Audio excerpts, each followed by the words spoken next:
Okay, Bergson, the Holographic Theory of Mind, part 61. We're looking at virtual reality consciousness, or in actuality, Thomas Campbell's virtual reality theory, which is a theory of everything, a TOE. Well, except for the hard problem and, well, a whole lot of other things. And it seems as a spiritual theory as well. It's a physical theory, but we're going to ask if that's really true, at least a bit. So a theory of everything, a TOE. Who would want anything less?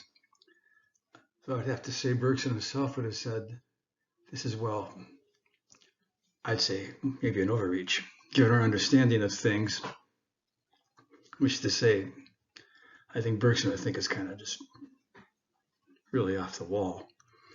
But we indeed have such a theory, and it explains, or appears to explain, everything. The theory is given to us by Thomas Campbell, a physicist, almost a PhD, his thesis work just didn't quite finish. Worked in the aero industry and NASA. And he's proficient at and even teaches out of body or astral travel. He was a former close associate with Robert Monroe, who is famous for his teachings on the ability to travel out of the body, how to do that. He's got 65,000 YouTube subscribers, has done tons of videos on this theory, and he's therefore one unique guy, a combination of physicist and kind of mystic, and one can kind of see how he would get such a following. And throw in, we're explaining everything.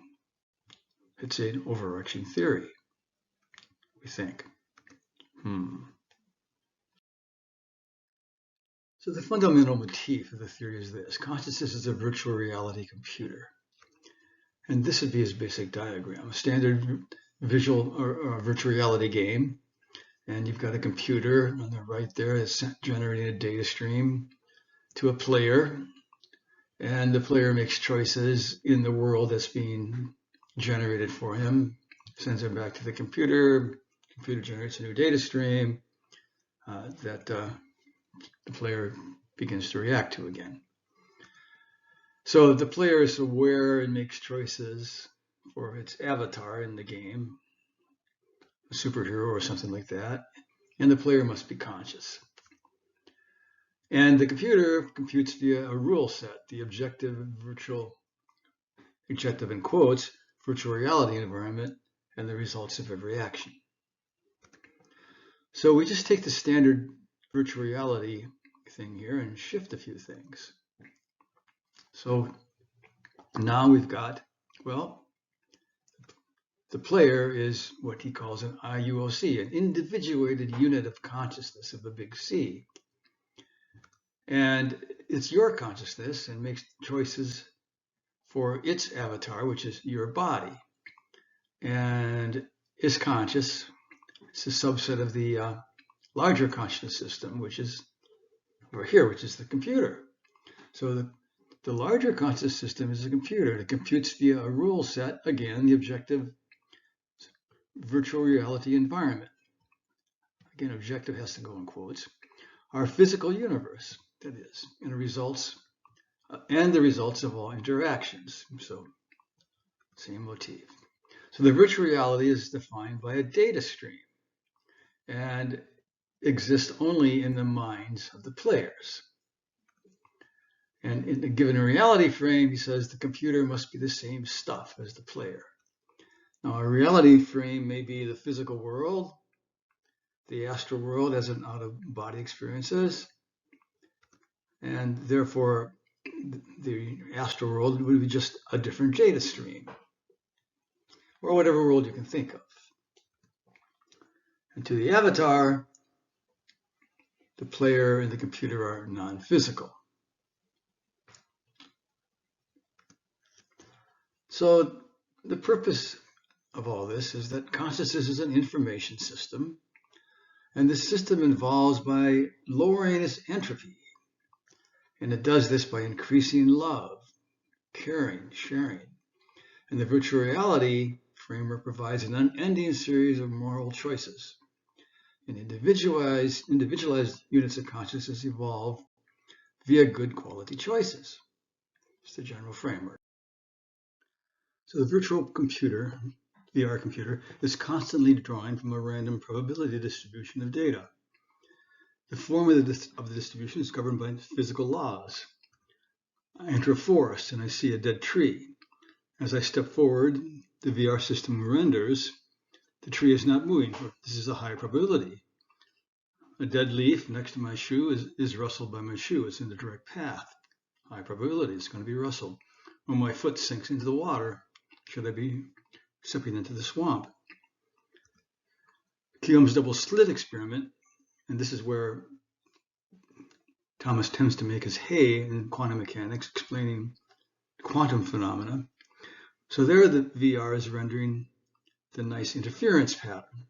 I'm firing a single photon, and it's acting as a wave, so to speak, after each firing, and we get a distribution. We get an interference pattern across those slots in the back panel there.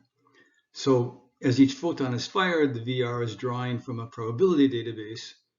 Again, we've got the probability database there coming into our VR, and with a random distribution of particle positions, and it chooses where to throw the particle, so to speak, against that backdrop. Here's a little picture of a probability distribution that he uses. We can get the idea from that. Notice, to collapse the probability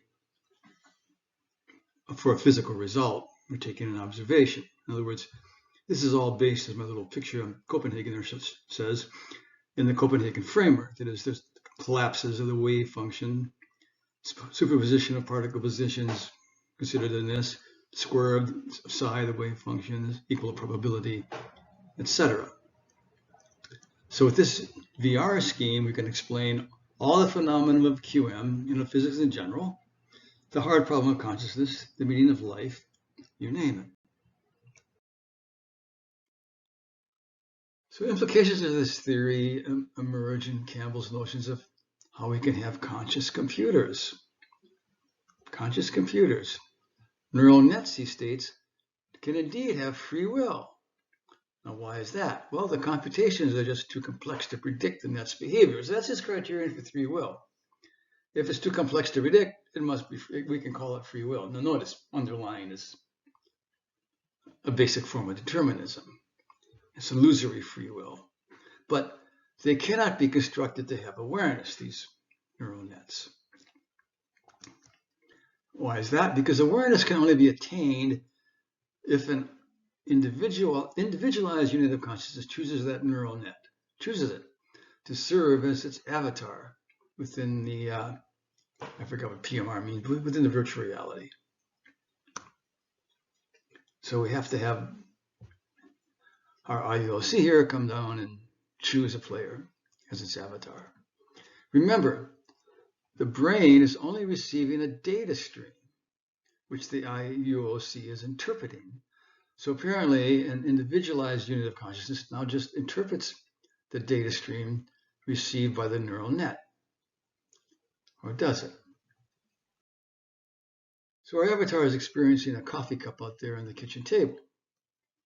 There's my little guy there. And the virtual reality computer is rendering everything. That is, it's all a huge data stream. And the angel, our IUOC, is interpreting this data stream. So rendered, the avatar's perception of his body, the coffee cup, the table, and the stirring spoon. The avatar's brain is only rendered when, say, a scientist comes along, opens the skull, and observes the brain. Then we need a brain. Otherwise, we don't need a brain. So rendered then, for the scientist, are neurons and neurochemical flows from the light rays reflected off the cup, and all the other things that go along with it.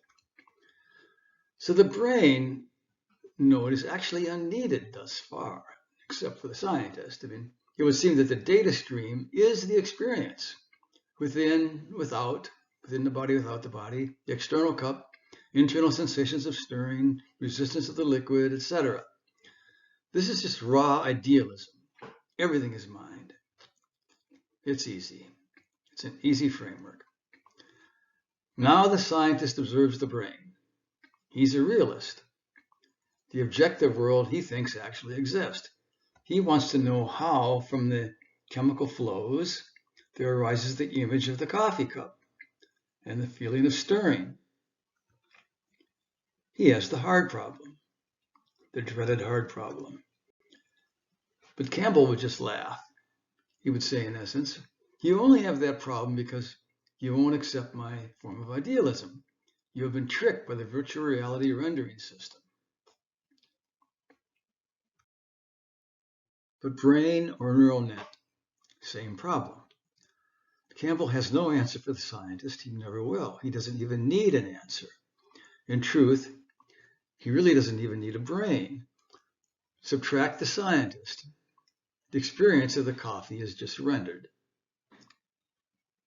In all this, he joins Kastrup and Hoffman, Bernardo Kastrup, that is idealist as well. All three are variants of the same idealism theory. Be an interesting exercise to see if they truly differ. They do, but almost on inconsequential lines. And Campbell would gladly incorporate IITC of Tononi or Goff's panpsychism or core. He can easily incorporate it because, well, they actually don't do anything in his theory. I mean, he really doesn't need anything going on in the brain. Anything that happens there, he's fine with, I would say. So there's no constraints from his theory as to what would happen in the brain. So what does he think the hard problem is?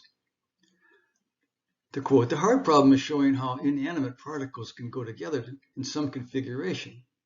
So inanimate particles can go together, combine in some configuration to produce consciousness. How can you assemble groups of particles such that they become conscious? So it sounds like the panpsychist combination problem that Chalmers noted. But then you could put it this way. It's sort of a physicist stripped down to his particle world. But he's obscured the problem to himself. Put as, in sort of Chalmers terms, well, how from your brain architecture, whether neurons, computer, neural net, do you get the image of the external world? The coffee cup there out there on the table. His failing is clear, and he's not even trying for an answer. Again, he just obliterates the problem by saying that Chalmers is just being tricked by the virtual reality rendering process into thinking there's a problem. Again, logically, the VR simply renders the experience. Idealism, I insist, does not need the brain. A virtual reality player is not interpreting his brain activity. But Thomas is inconsistent. It's hard to deny the brain does something. There's a little bit of a conscience there. He veers back to realism. Look at this quote. Consciousness is an information system. It's your awareness and ability to act on it. That is, on the information data stream coming in. Your senses gather information. Senses. See, we're talking physical stuff here. Neurons, optic nerves, etc. Eyes gather light, ears gather sound. And we interpret that information to be the physical world that we see.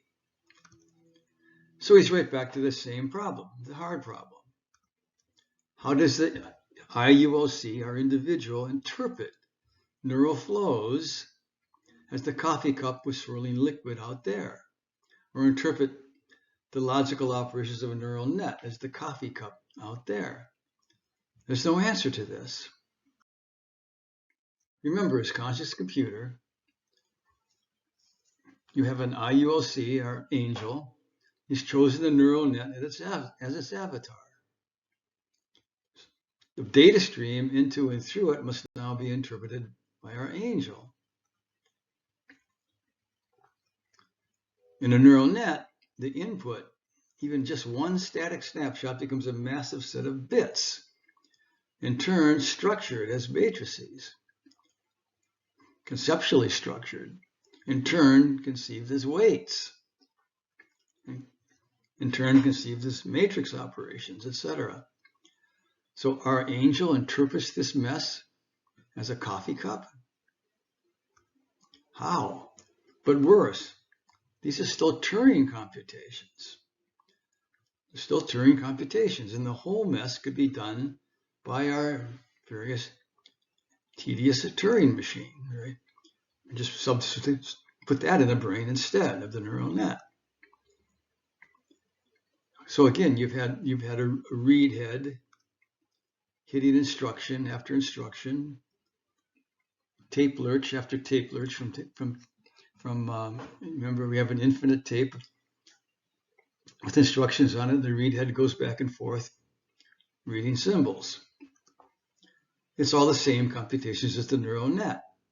So why not choose, say, if talking to our angel, the Turing machine as an avatar and interpret that?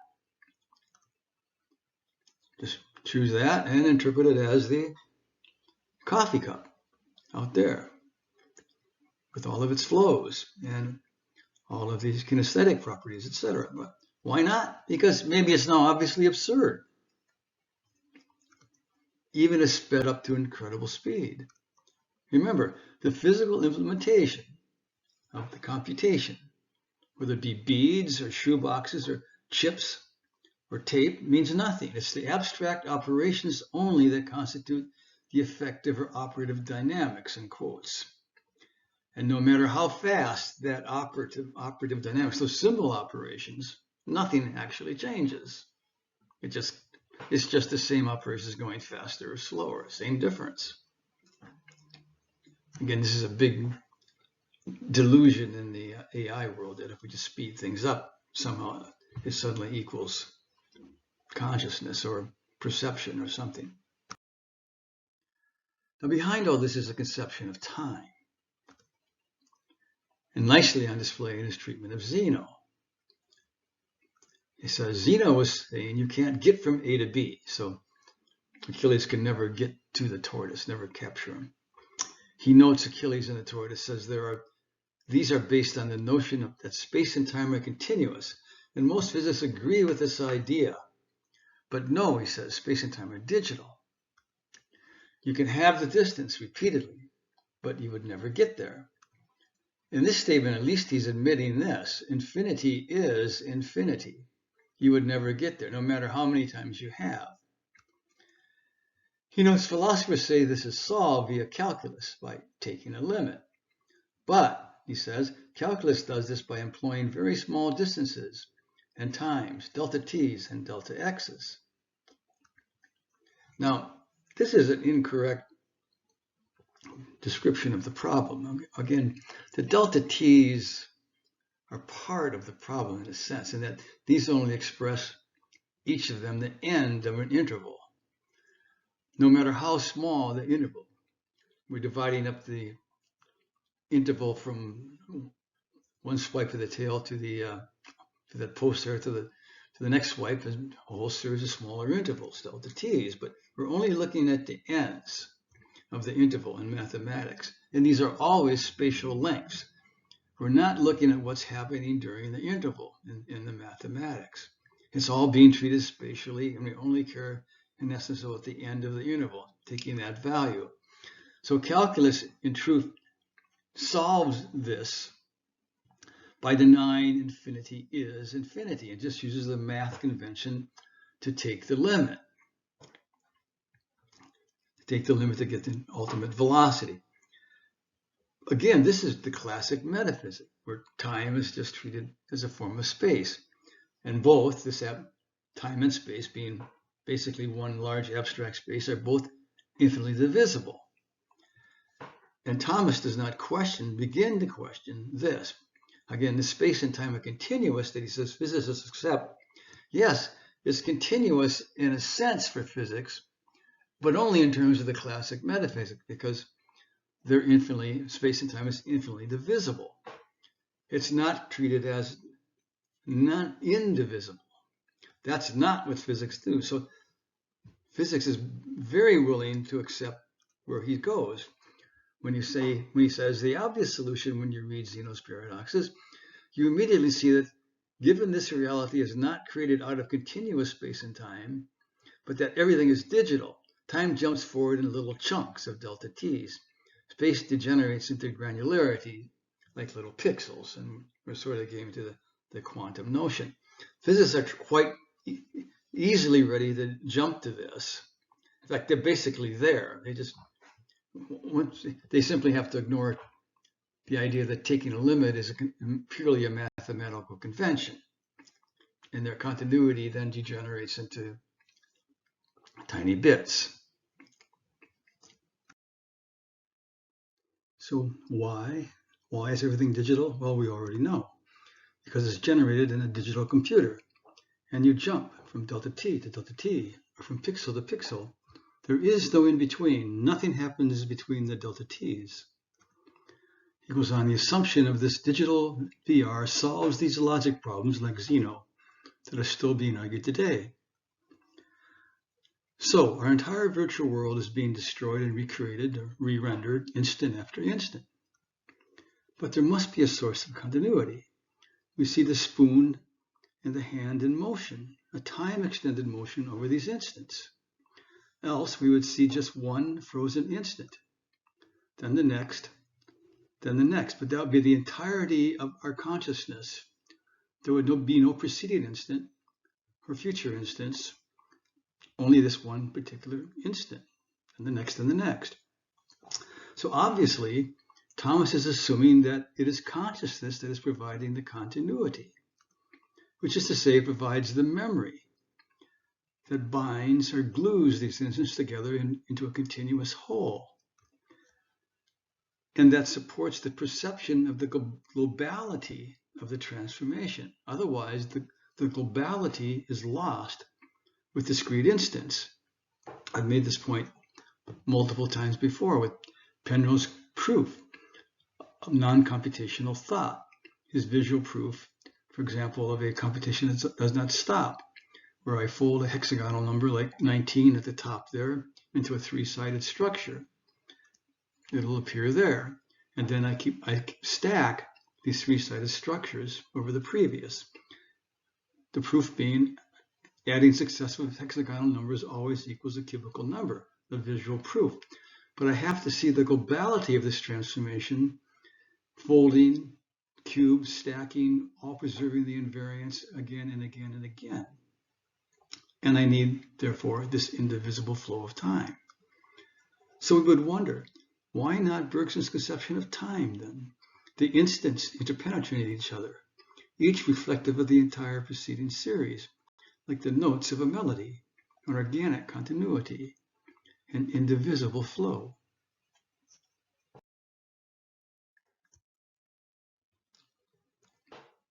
Now notice, as he says, and you jump from delta t to delta t, or from pixel to pixel. There is no in between. Nothing happens between the delta t. So undoubtedly, this notion is encouraged by, considered by, supported by the notion and supposed reality of quantum jumps.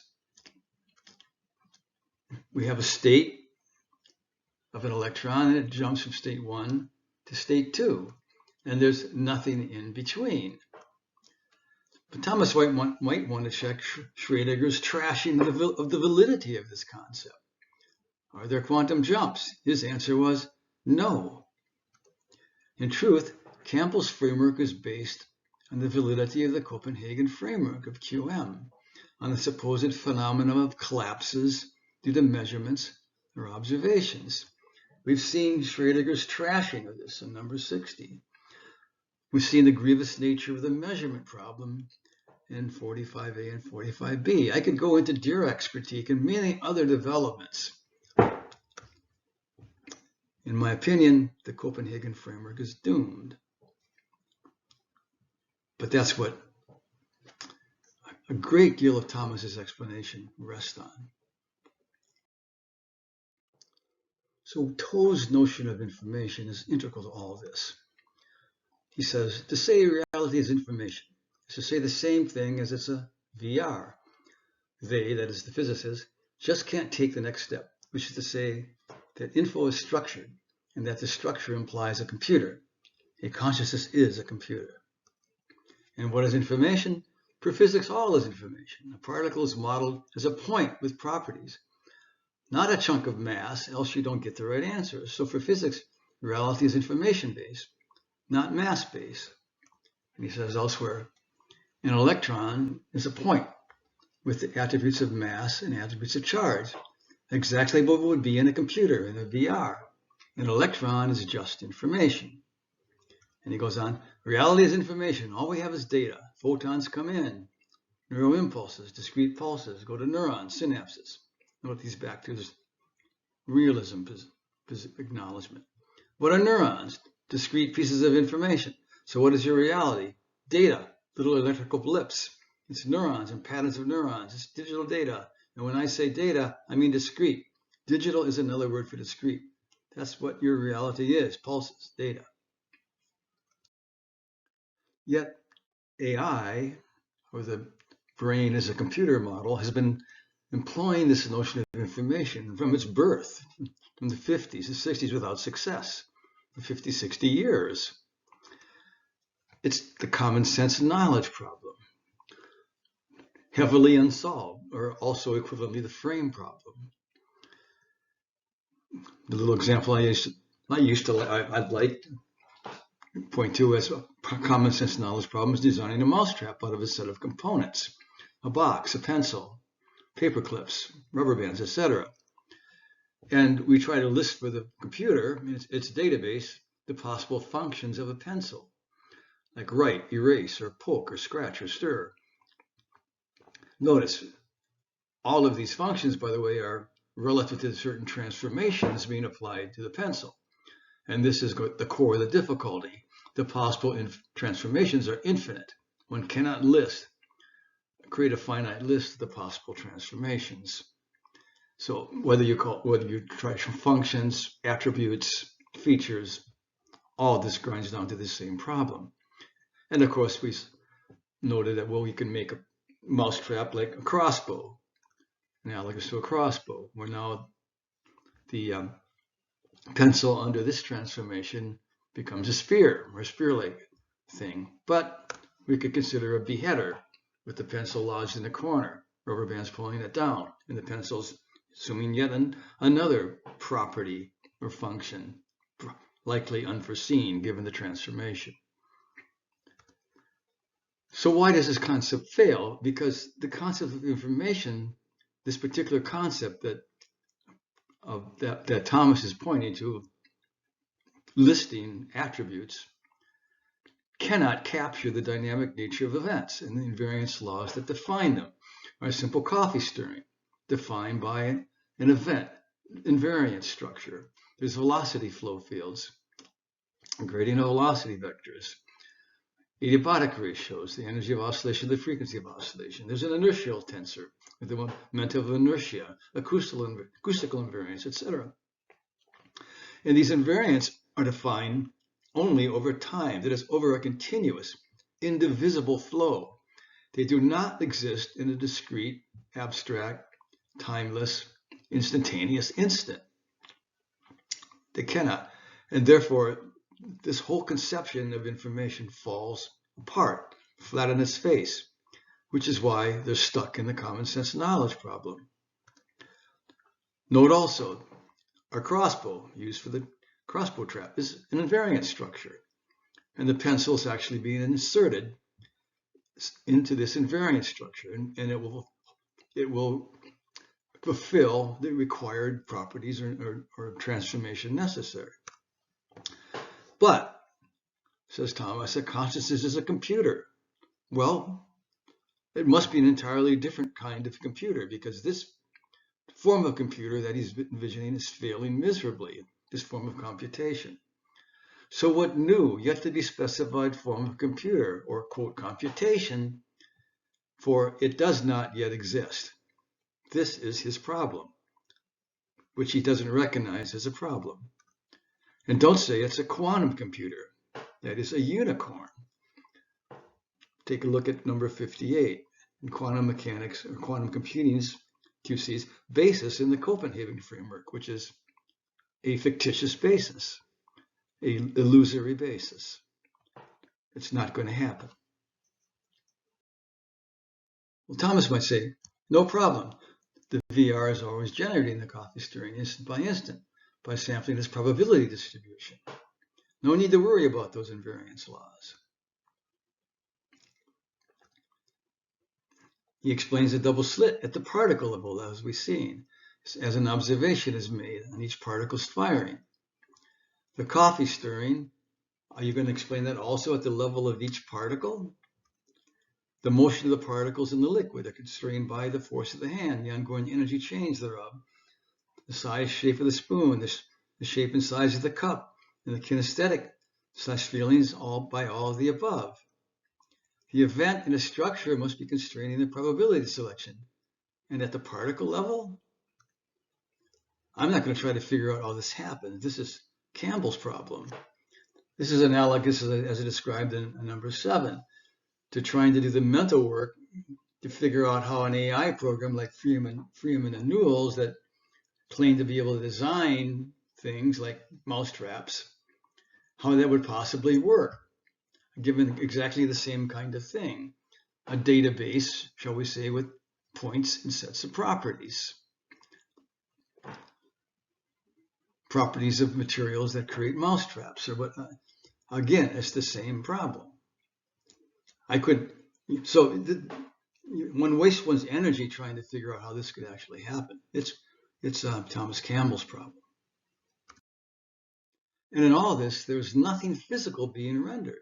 The coffee cup, its forces, the coffee, it's all virtual.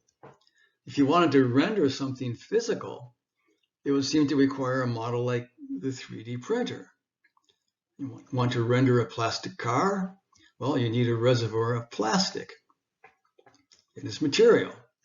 You would need to add something more than a probability database and info about electrons. You need a reservoir with a spectrum of particle types.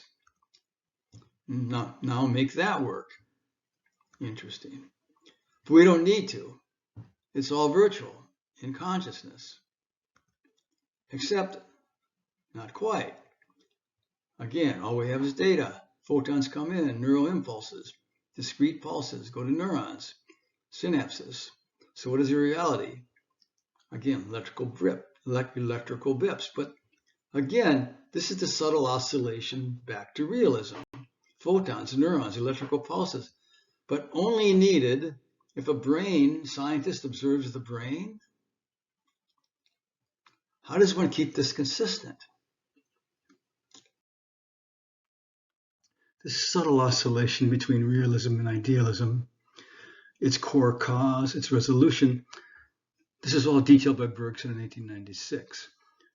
You can check my number 41 on Kastrup, another idealist, for this description of this problem and its resolution in terms of a middle ground that preserves both the aspects of realism and idealism needed. But nothing has been learned from Bergson, apparently. There's many another problem area one could comment on. Free will, for example. This is a plethora of problems. His notion of what it means to be a free will in terms of simply not being predictable is extremely problematic. But let's sum it up by saying he has no view of its relation as a problem to the nature of time. There's basic problems with the computer model of mind, but Thomas sees none. And these numbers I'm putting there are the numbers of my videos where if you played Thomas against these subjects, one would see how lacking it is. Perception, memory, cognition, no sense that they're integrally related. That his theory should have provided at least some framework. You cannot have a theory of memory or consciousness without a theory of memory. Is memory stored in the brain? Also a perception, and cognition relies on this. Common sense knowledge related to the second bullet point. He sees no problem. It's a massive unsolved problem, along with the frame problem. The quantum measurement problem, quantum mechanics, not much of a problem to him at all. And in truth, it's a massive problem. Special relativity, it's just accepted by him. It's a massive problem. His current interpretation is a mess. Evolution, you have evolutionary theory. You see those problems, no problems there. There's a plethora of problems within this theory that all relate to the problems of consciousness and more. But this is the standard syndrome of physicists when they jump into the problem of consciousness. They bring no constraints. They need no study of previous philosophy, no study of the theory of perception, of memory, of cognition, of child cognitive development. That apparently doesn't exist. And so they come with basically constraintless to the subject matter. Now, Campbell states many physicists are now coming to accept this is all a virtual reality view. This is understandable because the classic metaphysic leads inexorably to this. But I would hope not. In my opinion, it represents a major slackening of the force of will to solve the problems, a form of listless surrender to an extremely easy conceptual framework, which, yes, easily explains anything. Now, this framework contains a lot of spirituality apparently. Quotes, we're here to lower our entropy, evolve towards love. Beware, do not use this to aggrandize your ego. The system will give you a lesson. The point is to increase love. Or we are an individual unit of consciousness, one with all that is. And there's a lot of discussion about out-of-body travel, how to do that, experiences in the astral world. But is this truly a spiritual teaching? This is an interesting question. I could say a lot about it, but we're going to simply ask a question. In this framework, what difference would it make if the brain was loaded with silicon chips, Neuralink stuff? Yes, perhaps even given genetic modifications, maybe our mRNA type stuff, which we're not clear on what it's really going to do, ultimately, long term. That is, go the full transhumanist path. None, apparently, for the IUOC just chooses this sort of brain. Just as per Thomas, it can choose any AI. There's no appreciation here for the actual concrete dynamics of the brain. There's no, like Searle, there's no answer to why biological dynamics is required for consciousness. We've noted this several times. In matter and memory, we have a whole different view. We have the brain within a holographic field. We have standard holographic reconstruction, where the reconstructive wave is specifying the source of an original wave front up there in the top, the source being a cube in this case. And therefore, the brain is considered a very concrete, not abstract, modulated reconstructive wave passing through the holographic field, specific to, again, a source, the coffee cup and stirring spoon. And the image is specified by this wave right where it says it is, external, within the field, for realism. And the brain's chemical dynamics is specifying a scale of time, a buzzing fly flying by the cup, or it could be a very heron-like fly, merely flapping its wings. Again, concrete, as concrete as an AC motor generating the field of force. So what if our biology is exquisitely tuned to achieve ever higher states of consciousness? That is, rather than receiving a new data stream, we're tuning in to different forms of reality, whether it be astral, whether it be things revealed by LSD, etc. And this tuning is now destroyed, perhaps irrevocably. The human race thus stuck at a level if not starting a gradual descent.